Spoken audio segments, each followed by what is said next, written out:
we'll call it about gratitude. I saw a bumper sticker not long ago that said, "Grateful people are happy people. Those who aren't. And I think that's true. Scripture says, dedicate yourself to gratefulness. It's about how do you live grateful lives. Now, it's about a focus, it's a decision, it's about a dedication.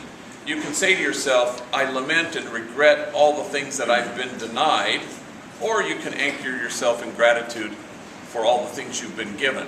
A hero of mine, a woman named Grace, who grew up in the projects, who suffered a lot of stuff and a lot of challenges and hardships, and she went on, became quite successful, and one of her coworkers said to her, I bet you're going to give your kids everything you didn't have. And she said, no, I'm going to give my kids everything I had. It's a way of looking, it's a way of seeing. It's about accepting that there are givens. A lot of times you say, this is given.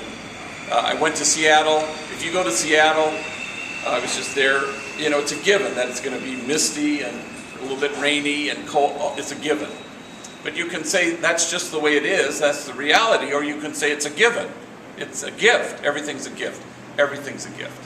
So years ago I was at Camp Afflerbach, and there were 3 kids who were going to make their first communion and confirmation, and the volunteers had dressed them up in a white shirt and a black tie, and they were still wearing those khaki camouflage pants, you know, of the camp, and they were very excited. And sometimes families come and sometimes they don't, and some people had families. And this one guy named Louis, he had his mother and his brother there, and his brother was 12 years old. The minute you saw him, you knew there was something up. You know, he was just kind of going like this, and he was autistic and wasn't verbal, and I went to meet him. He wouldn't shake my hand or look at me, and he was, you know, quite autistic,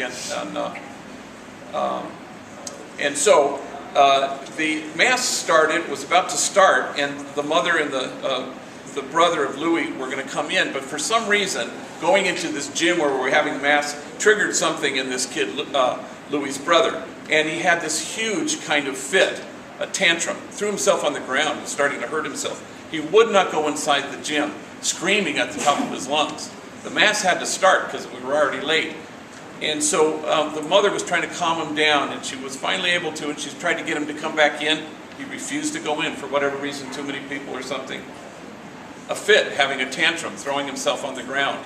Finally, she just said, I'm not going to bring him in because something is up. So she went and she sat on a bench with him and tried to calm him down. And you could see this guy, Louis, he goes in and he's gone from so excited that his mom and his kid brother were there to share in this moment, and they can't even come inside the gym.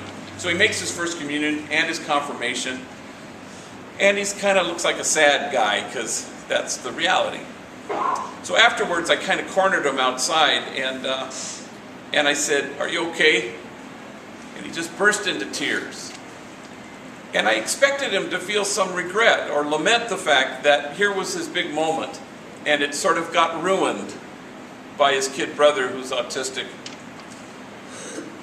And when he could speak, he pointed over at the bench at some distance where the mom was cradling this 12-year-old big kid and kind of trying to calm him down still, and it had worked.